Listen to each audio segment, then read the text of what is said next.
Hello and welcome to Mike's Garage. Tonight I just want to talk. Sometimes I'm in the middle of working on something, and in the middle of it I think, I wonder if people know this, would they like to know this, would they like to discuss this? And so what I'm going to talk about now is gearing. Gearing is something that isn't discussed enough. It's something that you learn over time, and I've worked on it for a long time. I started working on bikes a long time ago in a faraway land, and I started with flatheads and knuckleheads and panheads and those newfangled things, shovel heads, and then Evos when they came out, right on into twin cams. I don't think I've worked on any of the really new stuff now because I'm retired. But back in the day, back when flatheads and knuckleheads were running around everywhere, traffic was moving at about 40 miles an hour. This is the way I look at it. Traffic was moving at about 40 miles an hour. And by that I mean we're talking highway. Of course today we have freeways, expressways and all that sort of thing. But in the old days you had two-lane highways and things like that that went all the way across the country, especially in the 50s. But in the days of the big flatheads and knuckleheads, traffic was moving at about 40 miles an hour. Then came panheads, and traffic was moving at about 50 miles an hour. With shovelheads, traffic was now moving at about 60 miles an hour. And when Evolution motors came out, we're talking 70, and today it's even more. But in the days of, I want to stick with flatheads through Evolutions, because 40, 50, 60, 70, that's really the way it went in each era of those.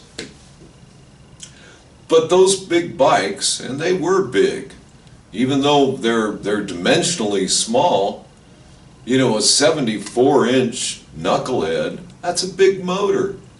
Or an 80-inch flathead, that's a big motor. And all of those motorcycles, all of them, all the way through, were good for a little over 100 miles an hour tops. Somebody may argue that with me, but that's roughly what they were. And so, how did the factory deal with this? In other words, you've got this big flathead or this knucklehead, and traffic is moving at 40. That was just fine. That was the cruising speed of those motorcycles. All of the motorcycles cruise at the cruising speed of the day. Even though they're capable of higher speed, they're cruising their happiest. The motor comes into balance, and it's what we refer to as the sweet spot. I think everyone who rides their own motorcycle a lot knows where the sweet spot is, where the bike is just loafing down the road having a wonderful time, just like the rider. Well, I've always looked at it that way. I remember many years ago I had a 65 panhead, and I put a bigger transmission sprocket on it. Now what that does effectively is it lowers the RPMs at that cruising speed. In other words, the stock transmission sprocket was probably a 23. Yeah, probably a 20. What a hair. Anyway, probably a 23 tooth transmission sprocket. Well, I put a 25 tooth transmission sprocket on it, and let me tell you, at 65, 70 miles an hour, I was a happy boy. So I learned to do that, and for most of my customers, I used to put on their bikes 24 tooth sprockets. The thing with the old bikes is that you basically could change the motor sprocket or the transmission sprocket. The rear brake drum, which has the sprocket riveted to it, you're stuck with 51 teeth, period.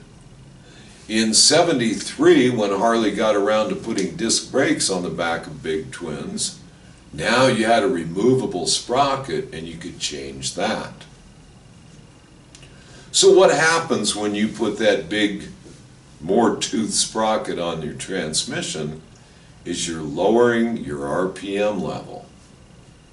Now there's other ways to do it, but that's the most direct.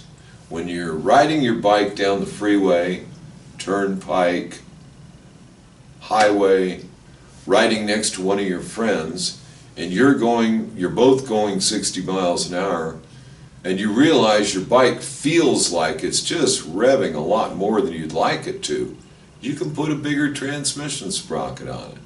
You can graduate it one tooth at a time to get where you want it to be, to find that sweet spot.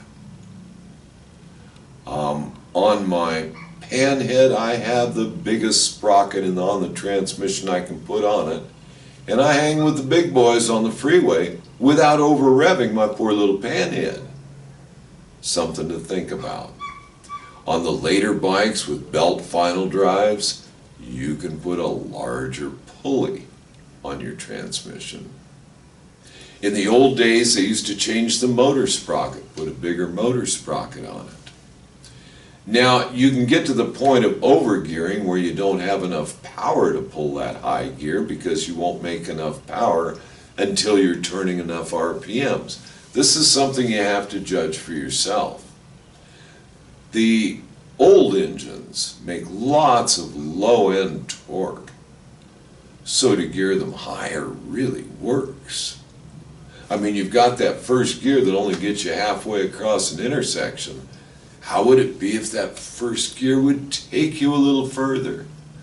Maybe you'll only go into third gear riding around town, but when you get on the highway, you reach for that taller gear and there it is. And when you're in the mountains and you have to gear down one gear, go back into third from fourth, fine. It's happy going up the mountain in third gear. So I just wanted to go over that quickly. Other ways of changing your gear ratio, your final drive gear ratio, would be to a taller rear tire. Now, if you look in the catalogs on tires, you go to a real tire catalog, they give dimensions on tires and explain how all those numbers work and what it really means, and maybe we'll go over that at some point. But with all the different profiles of tires that are available now, if you're running a 16-inch wheel, you can get different heights of tires. And it's not real difficult to figure out. We'll go into the tire thing one of these days. Another thing is your primary drive.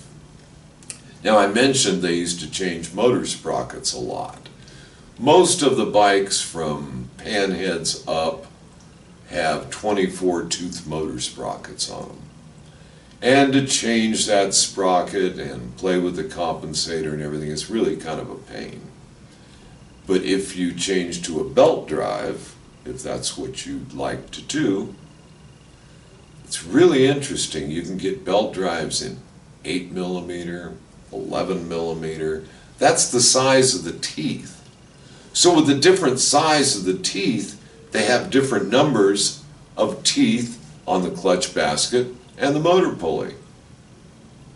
Actually, normally an 11mm belt is geared just a little bit higher than an 8mm belt. It's how the math works out. But getting that thing geared the way you want it is really, really wonderful. To be able to go freeway speeds without over revving it, still being able to climb the mountains without lugging it.